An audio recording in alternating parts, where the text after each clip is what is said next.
का स्वागत है आपके अपने चैनल ज्ञान कोचिंग में। आज की वीडियो में हम करेंगे प्रश्नावली 1.3। प्रश्नावली 1.3 के क्या बेसिक रूल हैं, किसके अकॉर्डिंग हम इसको सोल्व करते हैं और ये जो आपको निशान दिखाई दे रहे हैं ये निशान किसके हैं, इन सभी को आज हम सोल्व करेंगे और आपको बताएंगे कि इसको हम किस तरीके से सोल्व करते हैं और ये रूल जो है हमारा, ये जो निशान है कौन सा निशान है और ये किस रूल के अकॉर्डिंग हम इसको लगाते हैं। चलिए देखते हैं।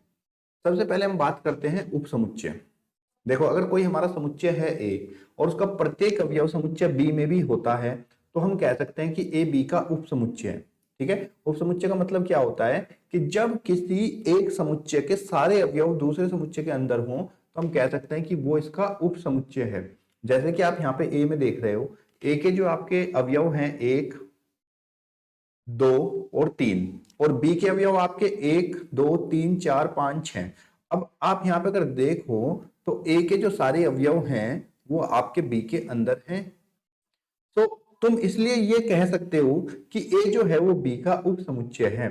ए बी का उपसमुच्चय है और ये जो निशान होता है बच्चों, ये आपका उपसमुच्चय का निशान है। अगर ए बी का उपसमुच्चय है तो इसके बीच में हम ये निशान लगा देंगे और ये निशान हमें बताएगा कि ए के सारे अवयव बी के अंदर है।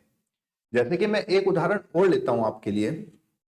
मान लो मैंने लिखा a बराबर 2, 4, 6, 8। ठीक है, और b बराबर मैंने लिखा यहाँ पे, b जो मेरा समुच्चय है वो है मेरा 1, 2, 6, 7, 9। ठीक है, अब आपसे पूछा जाए क्या a b का उपसमुच्चय है, तो a के अंदर अवयव है 2, 2 इसमें भी है और क्या है 4, लेकिन 4 यहाँ पे नहीं है, 6 है और 8 है पर यहाँ पे 8 नहीं है। हम कहेंगे कि जो A है वो B का उपसमुच्चय नहीं है। A B का उपसमुच्चय नहीं है। ये जो निशान होता है, इस निशान को अगर हम ऐसे कट का निशान लगा देते हैं तो इसका मतलब है कि उपसमुच्चय नहीं है, और अगर ये निशान लगाए तो इसका मतलब है कि उपसमुच्चय है। और कोई उपसमुच्चय बच्चों तभी होता है जब उसके सारे अवयव इसके अंदर हो जाएं, तभी हम कह सकते हैं कि ये इसका उपसमुच्चय है। जैसे कि एक उदाहरण और मैं समझाता हूं।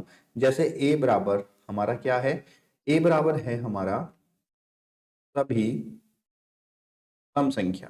a बराबर मैंने लिखा सभी सम संख्या और b बराबर मैंने लिखा प्राकृतिक संख्या। b बराबर प्राकृतिक संख्या।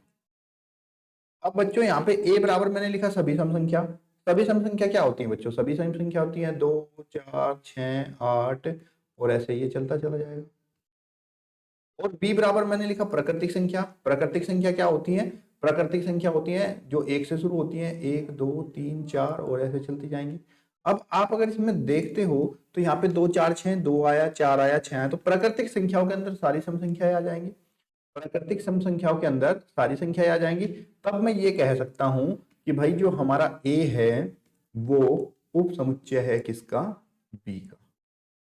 तो इन 2-3 उदाहरणों से बच्चों आपको ये समझ में आ गया होगा कि उपसमुच्चय हम किसको कहते हैं। उपसमुच्चय कहते हैं जब किसी एक समुच्चय के सारे अवयव दूसरे समुच्चय के अंदर होते हैं तो हम कह सकते हैं कि ये जो a है ये b का उपसमुच्चय है। ठीक है, और इसी नियम के आधार पर हमें पहला प्रश्न करना है। चलिए देखते हैं प्रश्नावली 1.3 का प्रश्न नंबर पहला। प्रश्न नंबर पहले में है रिक्त स्थान में हमें ये प्रतीक यानी कि समुच्चय है या फिर समुच्चय नहीं है, ये इनमें से भरना है और हमें बताना है इसमें कौन सा आएगा। तो बच्चों यहाँ पे देखिए आप, इसमें आपका 2, 3, 4 है अवयव और इसमें 2, 3, 4 यानी कि इसके सारे अवयव इसके अंदर हैं, तो इसके अंदर ये वाला निशान आ जाएगा, यानी कि ये समुच्चय इसका उपसमुच्चय है। आप दूसरे में देखते हो तो दूसरे में आपको यहाँ पे ए बी सी, ए इसके अंदर नहीं है, सी तो यहाँ पे है और बी भी यहाँ पर नहीं है, यानी कि इसके सारे के सारे अवयव इसके अंदर नहीं है। जब इसके सारे अवयव इसके अंदर नहीं है तो ये इसका उपसमुच्चय नहीं होगा, तो उस पर हम कट का निशान लगा देंगे।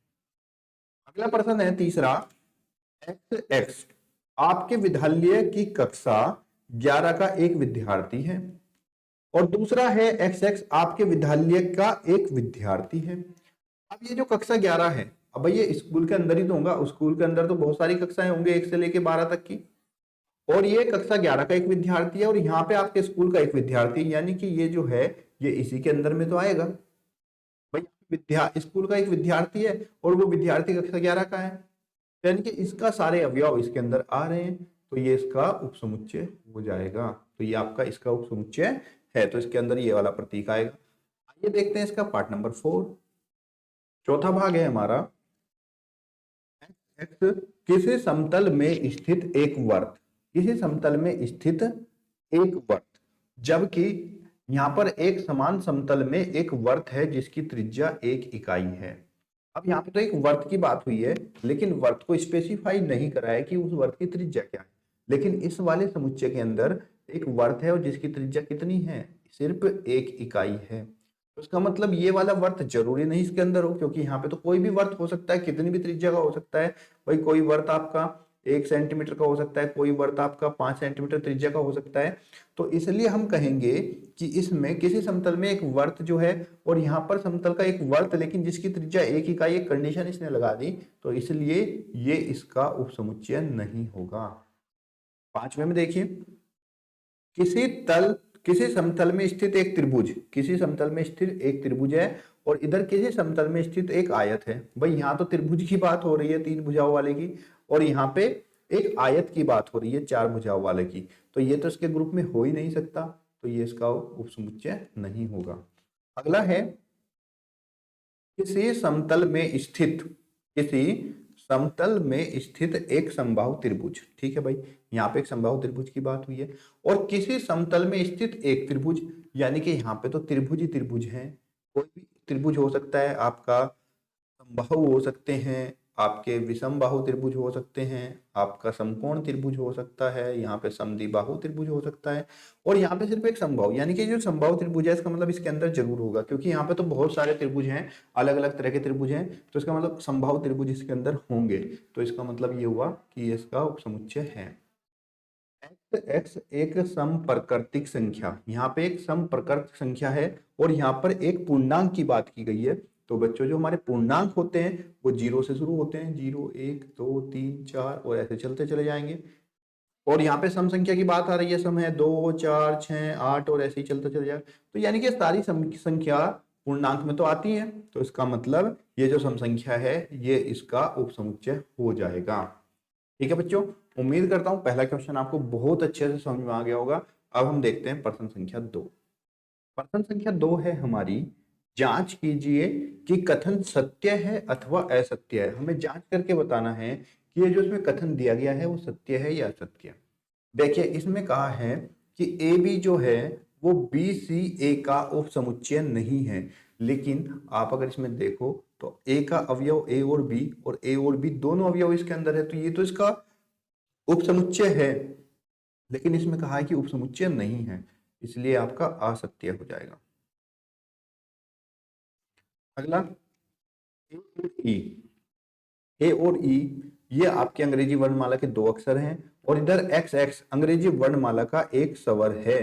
तो अंग्रेजी वर्णमाला के जो स्वर होते हैं बच्चों वो कौन से होते हैं, ए ई आई ओ यू, ये अंग्रेजी वर्णमाला के स्वर होते हैं।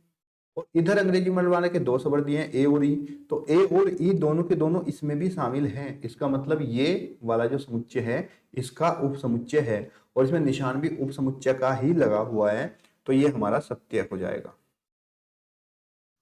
अगला है 1 2 3 और दूसरा है 1 3 5। तो यहाँ पे एक तो इसके अंदर है लेकिन 3 भी है, बट यहाँ पे 2 जो है वो इसके अंदर में नहीं है, तो हम कहेंगे कि 1 2 3 इसका उपसमुच्चय नहीं है, पर इसने कहा कि समुच्चय है, तो इसलिए आपका असत्य हो जाएगा। अगला है आपका ए, यहाँ पे इसमें सिर्फ एक है ए, और इधर ए बी सी, और ये जो ए है ये पूरा का पूरा अवयव इसके अंदर भी है। इसका मतलब ये हुआ कि ये इसका उपसमुच्चय है, तो ये आपका सत्य हो जाएगा। 5वां है कि ए, यहाँ पे हमारा समुच्चय में ए अवयव है और यहाँ पे ए बी सी, क्या ये ए इसका निशान, इसका मतलब होता है कि ये इसके अंदर का अवयव है। हाँ भाई ए यहाँ पे है और ए यहाँ पे भी है, तो इसका मतलब ये इसका अवयव है, ए जो है इसका अवयव है, लेकिन इसके अंदर इसने समुच्चय के उसमें दर्शाया है, इसको किसमें दर्शाया, समुच्चय में, तो इसलिए ये हमारा असत्य हो जाएगा।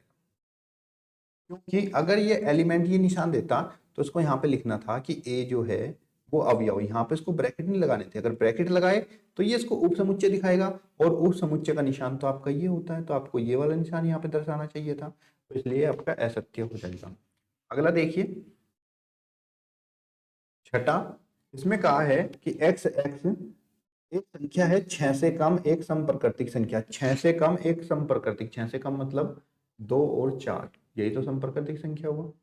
और एक्स एक्स एक प्राकृतिक संख्या है जो 36 को विभाजित करती है, एक प्राकृतिक संख्या जो 36 को विभाजित करती है। तो 36 आपका 1 से विभाजित हो सकता है, 2 से भी विभाजित हो सकता है, 3 से भी हो सकता है, 4 से भी हो सकता है, 9 से भी हो सकता है, और 36 से भी हो सकता है, और 12 से भी हो सकता है, और 18 से भी हो सकता है। तो अगर आप यहाँ पे देख रहे हो उसमें, तो इसमें देखिए 2 और 4, और इसके अंदर भी अवयव 2 4, 2 4 से 36 विभाजित हो जाता है। तो इसका मतलब ये वाला जो है हमारा 6 से प्राकृतिक संख्या, ये इसका उपसमुच्चय हो जाएगा, क्योंकि इसके सारे के सारे अवयव इसके अंदर आ रहे हैं, और यहाँ भी उपसमुच्चय बताया। इसका मतलब ये हुआ कि ये हमारा सत्य है। ठीक है बच्चों, तो आपको दूसरा प्रश्न भी अच्छे से समझ में आ गया होगा। आप एग्जाम में इस तरह के बहुत अच्छे से इसको कर सकते हो। अब ये देखते हैं अगला प्रश्न। प्रश्न संख्या 3 है हमारा। मान लीजिए कि a बराबर है 1 2, और फिर इसके अंदर एक सबसेट है 3 4 और 5। निम्नलिखित में से कौन सा कथन सही नहीं है और क्यों नहीं है, हमें ये बताना है। इसमें कहा है कि 3 4 उपसमुच्चय है a का, 3 4 उपसमुच्चय है a का। तो आपको ये देखने में सही लग रहा होगा, आपको लग रहा होगा कि यार 3 4 तो इसके अंदर है, लेकिन नहीं, ये जो कथन है ये हमारा गलत है। इसका कारण बताऊंगा मैं कि ये गलत क्यों है। इसका रीजन ये है कि हाँ भाई, 3 जो है वो अवयव है, 3 जो है अवयव है किसका, 3 और 4 का। लेकिन ये जरूरी नहीं है कि 3 जो है वो अवयव होगा a का, क्योंकि 3 और 4 जो है टोटल एलिमेंट है a का। ये 3 और 4 टोटल एक अवयव है, लेकिन जरूरी नहीं कि ये पूरे a का एक अवयव हो, तो इसलिए हमारा असत्य हो जाएगा। दूसरा, 3 और 4 ए का एक अवयव है, तो ये हमारा सत्य हो जाएगा, क्योंकि 3 4 जो है वो इसका ए का एक अवयव है, ए के अंदर में 3 4 दिया हुआ है, तो ये हमारा सत्य हो जाएगा। अगला है 3 4 और फिर पूरा सबसेट, और फिर इसमें कहा कि उपसमुच्चय है ए का, तो ये आपका सही माना जाएगा, क्योंकि 3 4 देखिए पूरा का पूरा ए के अंदर है। 3 और 4 जो है ये पूरा का पूरा हिस्सा ए के अंदर दिया हुआ है, और फिर से इसने इसके ऊपर ब्रैकेट लगा के बता दिया कि ये इसका सबसेट है, तो हाँ ये इसका सबसेट है, ये आपका सत्य हो जाएगा। चौथा है आपका कि एक अवयव है एक, एक जो है एक अवयव है, तो ये बिल्कुल सही है, क्योंकि एक जो है वो एक के अंदर है। एक सबसेट है ए का, तो ये भी हमारा सत्य है, ये वाला हिस्सा भी हमारा सत्य है, क्योंकि एक जो है ए के अंदर है।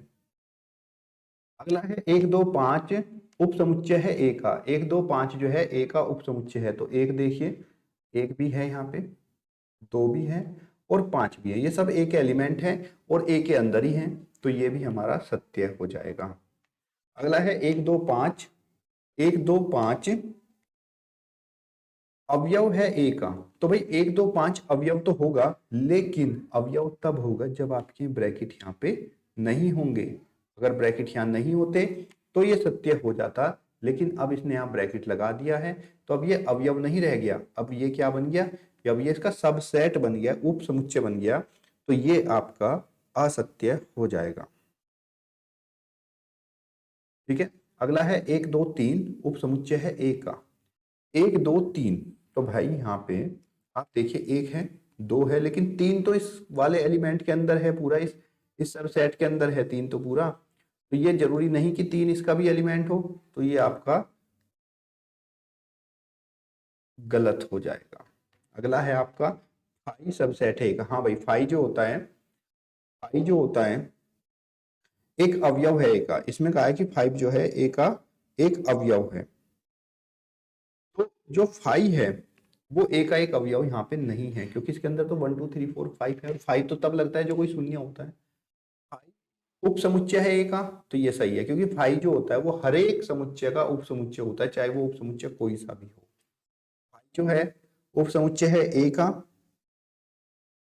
ये भी आपका इनकरेक्ट हो जाएगा, क्योंकि इसके अंदर इनने बना दिया है सबसेट, तो इसलिए ये इसका सबसेट यानी कि इसका उपसमुच्चय नहीं होगा। तो उम्मीद करता हूं बच्चों आपको क्वेश्चन नंबर 3 भी अच्छे समझ में आ गया होगा। आइए देखते हैं अगला प्रश्न।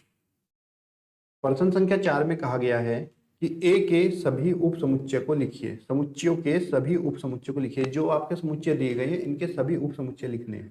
ठीक है बच्चों, तो पहले मैं लिखता हूं ए के सभी उप समुच्चय। तो ए के जो सभी उप समुच्चय है वो क्या क्या होंगे देखिए जरा।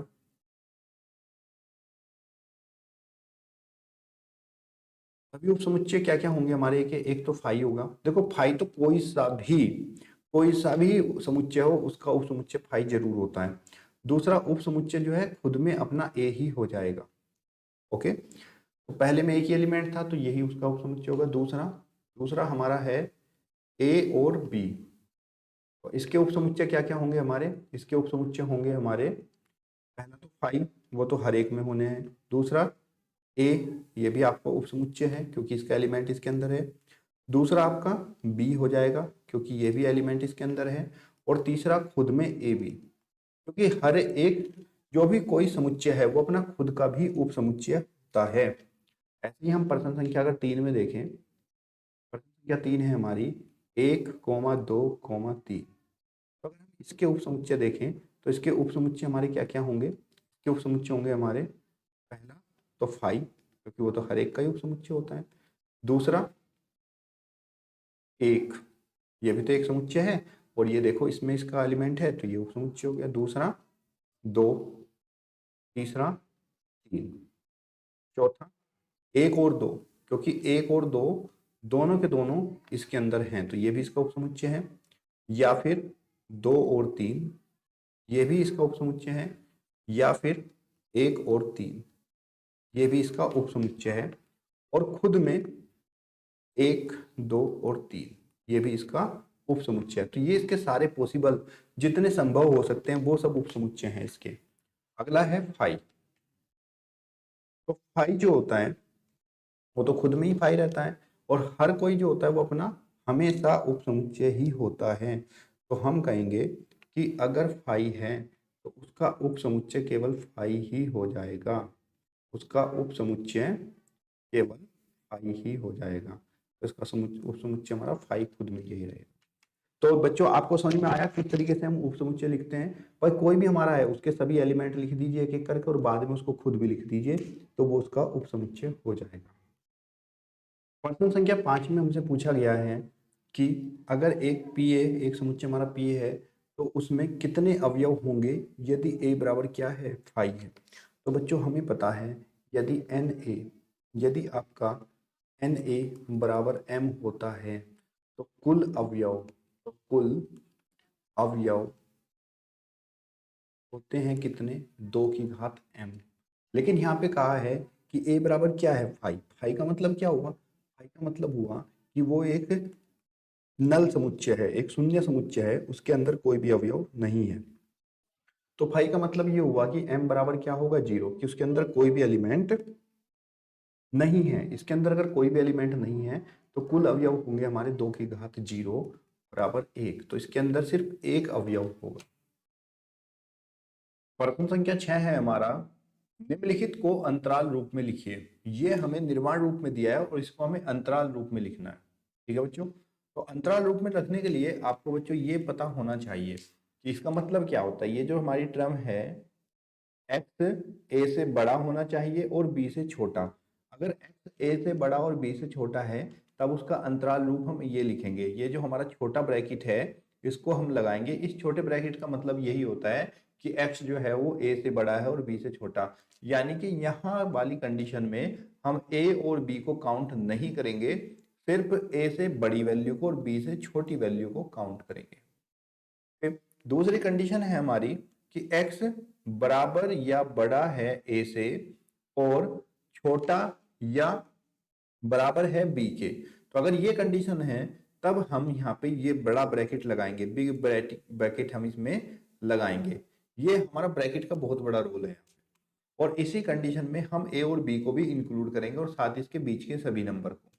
और अगर ये कंडीशन है कि x जो है वो a से तो बड़ा है और बी से छोटा है, एक्स ए से बड़ा है और बी से छोटा है, अगर ये कंडीशन लगी हुई है तब हम इस तरफ, जिस तरफ हमारा ये बड़े छोटे का साइन है, यहाँ पे हम बिग ब्रैकेट लगाएंगे और जहाँ पे स्मॉल कहा है यहाँ पे हम छोटा छोटा ब्रैकेट लगाएंगे। इसका मतलब ये है कि इस कंडीशन में ए को इंक्लूड किया जाएगा लेकिन बी को इंक्लूड नहीं किया जाएगा।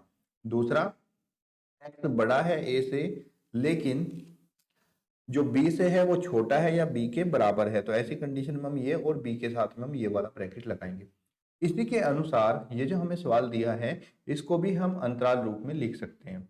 अंतराल रूप में हम लिखेंगे किस तरीके से, देखिए इसमें कहा है एक्स एक्स, जहां एक्स जो है एक अवयव है रियल नंबर का, वास्तविक संख्याओं का, जिसमें एक्स बड़ा है -4 से और छोटा या बराबर है 6 से। तो अब जब हम इसका अंतराल रूप लिखेंगे तो बच्चों हमारा अंतराल रूप क्या होगा, ये देखिए यहाँ पे ये निशान है, तो इसके लिए हम छोटा ब्रैकेट इस्तेमाल करेंगे और यहाँ लिखेंगे -4 और कोमा, यहाँ पे देखो 6 के से छोटा या उसके बराबर हो सकता है, तो यहाँ पे 6 लिखेंगे और इस तरफ हम ये बड़ा ब्रैकेट लगा देंगे। ऐसे ही यहाँ पे जब हम इसको लिखेंगे अंतराल रूप में, तो x जो है अवयव है हमारा वास्तविक संख्याओं का, जहाँ पे x बड़ा है -12 से और छोटा है -10 से, तो यहाँ पे ये निशान लगाया देखिए, और इस निशान के अनुसार हम यहाँ पे छोटा ब्रैकेट लगाएंगे और -12 कोमा और -10 और यहाँ पे छोटे का निशान लगाया, तो यहाँ पे भी हम छोटा ब्रैकेट लगा देंगे। इसका मतलब ये हो जाएगा, इसका अंतराल रूप हो जाएगा -12, 10 और दोनों तरफ इस छोटे वाला ब्रैकेट, और इस तरफ 0 से बड़ा या बराबर है, 0 से बड़ा या बराबर, तो हम ये बड़ा ब्रैकेट लगाएंगे और यहाँ पे 0 लिखेंगे, कोमा 7 से छोटा या 7 के बराबर है, नहीं 7 से छोटा है, तो 7 से छोटा है तो 7 लिखेंगे और इधर हम छोटा ब्रैकेट लगा देंगे। ऐसे ही इसमें 3 से बड़ा या बराबर है एक्स, 3 से बड़ा या बराबर है एक्स, तो ये बड़ा और बराबर के लिए बड़ा ब्रैकेट लगाएंगे, यहाँ 3 लिखेंगे, और छोटा या बराबर है 4 के, तो यहाँ पे भी हमारा छोटा या बराबर का निशान है, तो यहाँ पे भी बड़ा ब्रैकेट लगाएंगे। तो ये जो हमने लिखा ये सभी इसका अंतराल रूप हो जाएगा, ये इसका अंतराल रूप। तो बच्चों मुझे उम्मीद है आपको प्रश्न नंबर 6 समझ में आ गया होगा। आइए देखते हैं प्रश्न नंबर 7। प्रश्न संख्या 7 है हमारी, निम्नलिखित अंतरालों को समुच्चय निर्माण रूप में लिखिए। निम्नलिखित अंतरालों को समुच्चय निर्माण रूप में लिखिए, ये हमें अंतराल दिए गए हैं, इसको हमें समुच्चय निर्माण रूप में लिखना है, ठीक है। तो किस तरीके से लिखेंगे समुच्चय निर्माण रूप में, देखिए पहले वाला -3, 0 है और दोनों तरफ छोटे ब्रैकेट हैं, तो छोटे ब्रैकेट का मतलब हमारा ये होता है जो कि ऊपर लिखा हुआ है। हम लिखेंगे पहले वाले के लिए, ये हमारा कोई समुच्चय है एक्स, जहाँ पे एक्स जो है वो एक वास्तविक संख्या है, एक्स एक वास्तविक संख्या है, और जहाँ पे एक्स के लिए जो कंडीशन है वो क्या दी गई है कि जो हमारा एक्स है ये -3 से बड़ा है और 0 से छोटा है, ये हमारा इसका निर्माण रूप हो जाएगा। अगला देखिए प्रश्न नंबर 2 का निर्माण रूप, यहाँ पे दोनों तरफ बड़े ब्रैकेट हैं, तो बच्चों जब दोनों तरफ बड़े ब्रैकेट होते हैं, जब दोनों तरफ बड़े ब्रैकेट होते हैं तो उसका मतलब होता है ये बड़ा या बराबर का निशान, छोटा या फिर बराबर का निशान, और यहाँ पे तो ये इसका भी हमारा समुच्चय निर्माण रूप हो जाएगा। x, जहाँ पे x जो है वो अवयव है एक वास्तविक संख्या का, और जो वास्तविक संख्या है वो हमारी 6 के बड़ी या बराबर हो सकती है, या फिर 12 से छोटी, या फिर 12 के बराबर हो सकती है, ये इसका निर्माण रूप हो जाएगा। ऐसे प्रश्न संख्या 3 का देखते हैं। प्रश्न संख्या 3 में भी हमारा x जहाँ x जो है एक वास्तविक संख्या है, और वास्तविक संख्या में भी x जो है हमारा वो बड़ा है 6 से, क्योंकि यहाँ पे छोटा ब्रैकेट है, देखिए बच्चों यहाँ पे छोटा ये वाली कंडीशन लगेगी, x बड़ा है 6 से और छोटा या बराबर होगा किसके, 12 के। ऐसे ही हम इसका भाग नंबर 4 देखते हैं। भाग नंबर 4 में हमारी कौन सी कंडीशन है, देखिए भाग नंबर 4 में हमारी ये वाली कंडीशन है, यानी कि x जहाँ x जो है वो एक रियल नंबर है और x जो है -23 से बड़ा या बराबर है, लेकिन छोटा है किससे, 5 से। तो ये हमारा इसका निर्माण रूप हो जाएगा। तो आपको समुच्चय निर्माण रूप में लिखना हो या फिर अंतराल रूप में लिखना हो, तो उसके लिए आपको ये कंडीशनें याद होनी चाहिए। आइए देखते हैं प्रश्न संख्या 8। प्रश्न संख्या 8 है हमारा, निम्नलिखित में से प्रत्येक के लिए आप कौन सा सार्वत्रिक समुच्चय प्रस्तावित करेंगे। तो अगर हमारा एक समकोण त्रिभुज का समुच्चय है तो उसके लिए सार्वत्रिक समुच्चय क्या होगा। सार्वत्रिक समुच्चय बोलते हैं बच्चों यूनियन समुच्चय को, जिसके अंदर सारे के सारे समुच्चय आ जाए। तो इसके लिए मैं प्रस्तावित करूंगा सभी त्रिभुजों का समुच्चय, सभी त्रिभुजों का समुच्चय। और ये जो सभी त्रिभुज का समुच्चय है ये इन दोनों के लिए ही लागू हो जाएगा, क्योंकि यहाँ समद्विबाहु त्रिभुज का समुच्चय है और यहाँ समकोण का। तो सभी त्रिभुजों में जो है समद्विबाहु भी आ जाएंगे आपके और समकोण त्रिभुज भी आ जाएंगे, तो इसके लिए बिल्कुल सुटेबल रहेगा। आइए देखते हैं प्रश्न संख्या 9। प्रश्न संख्या 9 है हमारी, निम्नलिखित में से समुच्चय हमारे दिया है 1 1 3 5 2 4 6 0 2 4 6 8 प्रदत्त हैं। इन तीनों समुच्चय ए बी सी के लिए निम्न में से कौन सा सार्वत्रिक समुच्चय लिए जा सकते हैं। सार्वत्रिक समुच्चय बच्चों वो समुच्चय होते हैं जिसके अंदर इन सबके अवयव हमें मिल जाएंगे, वही समुच्चय हमारा सार्वत्रिक समुच्चय होगा। चलिए देखते हैं कौन सा है। यहाँ पे है 1 3 5, तो इसके अंदर हमारा 1 3 5 है और यहाँ पे 2 4 6, 2 4 6 भी है। 0 2 4 6 8, 0 2 4 6, लेकिन इसमें 8 नहीं है इसलिए ये नहीं होगा। ये तो होगा ही नहीं क्योंकि इसमें कोई भी नहीं है। अब इसके अंदर हम देखते हैं तो यहाँ पे 0 नहीं है तो ये भी हमारा नहीं होगा। तो इन तीनों के अवयव इसके अंदर हैं, देखिए 1 3 5, 1 3 5 है, 2 4 6, 2 4 और 6 भी है। 0 2 4 6 8, 0 2 4 6 8 भी है। तो इसलिए हमारा जो सात्विक समुच्चय होगा वो तीसरा हो जाएगा, ये वाला। सात्विक समुच्चय बच्चों वो समुच्चय होता है जिसके अंदर सारे के सारे अवयव, सभी जितने भी हम समुच्चय को देख रहे हैं उन सब के अवयव इसके अंदर आ जाते हैं, तो ये इनके लिए सात्विक समुच्चय हो जाएगा। तो इसी के साथ आपकी प्रश्नावली 7.3 जो है पूरी हुई। और इससे अगली वीडियो में हम बात करेंगे वेन आरेख की। वेन आरेख क्या होते हैं, किस तरीके से हम इनको प्रदर्शित करते हैं। अगले अभ्यास में हम यही करेंगे और फिर अगली अभ्यास इसके बाद की जाएगी। तब तक जो है बच्चों आप चैनल को सब्सक्राइब करिएगा और वीडियो को ज़्यादा से ज़्यादा शेयर कर दीजिएगा। तब तक के लिए धन्यवाद। जय हिंद, जय भारत।